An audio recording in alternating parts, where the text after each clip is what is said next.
হ্যাঁ chicken biryani chicken ডিম খেয়ে গেছে গুড্ডুর জন্য বাবির জন্য 2 পিস চিকেন রেখে দিয়েছি ওই দিয়ে ভাত আর ডিম ওই ডিম ভেজে দিলাম হ্যাঁ। টিফিনে। বলো বিরিয়ানিটা কেমন দেখতে লাগছে? দারুণ লাগছে, দারুণ দারুণ, এক হাড়ি হয়ে গেছে পুরো একদম। হবে তো কচুরি আছে, এর মধ্যে আলু আছে, ডিম আছে। আমরা মোটামুটি সবাই বাবার জন্য ঝোলটু রেখে দিলাম। না না ওটা দিই। ওইটা কি পেঁয়াজের বেরেস্তা? হ্যাঁ আমি কিন্তু কোনো রকম কোনো কালার দিইনি, ঠিক আছে? তুমি একদিন খেয়ে দেখো দিদি ভাই, তুমি বললে কালার দেওয়ার কথা, ঠিক আছে? কালার না দিয়ে আমরা একটু ফ্রুট কালারটা দিই। হ্যাঁ দেয় অনেকে, কিন্তু ওটা খাওয়া তো একদম ভালো না। সব জিনিস ভালো নেই, নরমাল ভাবে খেলে তো হজম একদমই খাওয়া ভালো না, জানো তো, ফুড কালার।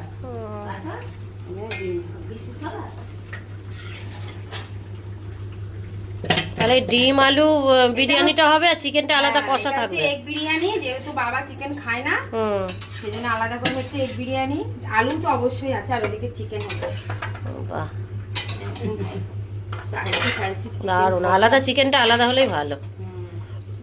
আলাদা করলেই একটু গ্রেভিটা দিয়ে আলাদাভাবে খাওয়া যায়। খেতে পারবে।